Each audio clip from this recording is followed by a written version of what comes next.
Power అంతా ఒకరిద్దరి చేతుల కేంద్రీకృతమైతే ఏమవుతుందంటే ఇక దాని దుష్పరిణామాలకు ఇవాళ భారతదేశంలో ఏవియేషన్ రంగంలో జరుగుతున్నది ఒక ఉదాహరణ మీకు. గత 5 రోజులుగా మొత్తం ఎయిర్పోర్ట్లన్నీ రైల్వే స్టేషన్లు బస్ స్టాండ్ల కంటే అధ్వానం అయిపోయినాయి. ఎక్కడికక్కడ వేలాది మంది తన్నుకుంటాను కొట్టుకుంటాను ఎయిర్పోర్ట్లలో. తెలుసా ఎందుకో? ఇండిగో వాడు మొత్తం బంద్ పెట్టిండు. ఎందుకు బంద్ పెట్టిండు? ఇది గమ్మత్తైన ఉదాహరణ, మీరు చెప్తే అర్థం చేసుకుంటే మీకు అర్థమవుతుంది నేనేం చెప్తున్నాను. సంవత్సరం కిందట సివిల్ ఏవియేషన్ మినిస్ట్రీ కొన్ని రూల్స్ పాస్ చేసింది. ఏమని? శ్రమ దోపిడీ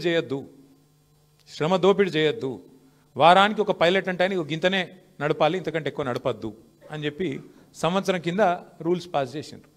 సంవత్సరం కిందటనే వాళ్ళు కొన్ని డైరెక్షన్స్ ఇచ్చిండ్రు. DGCA, director general of civil aviation. IndiGo, air India రెండే ఉన్నాయి భారతదేశంలో, ఇంకోటి లేడు. ఇప్పుడు ఏమైందంటే ఇది లిటరల్గా 2 వ్యక్తుల చేతులు మొత్తం భారతదేశంలోని విమానయానం మొత్తం 2 సంస్థల చేతులు ఆధీనం అయిపోయింది.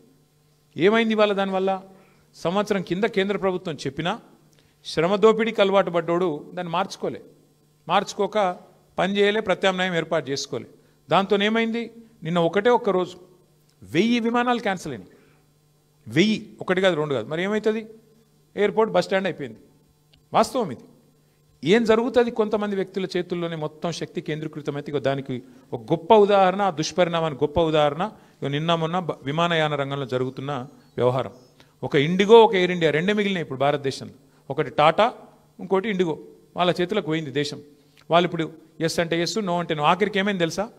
5 రోజుల తర్వాత కేంద్ర ప్రభుత్వం మేల్కొని వాళ్ళు ఇచ్చిన ఆర్డర్ వాళ్ళే వెనక్కి తీసుకున్నది. ఇవాళ వాళ్ళు ఏ ఆర్డర్ అయితే ఇచ్చిర్రో, ఇండిగో వాడు మారలే, ప్రైవేట్ వాడు దిగిరాలే.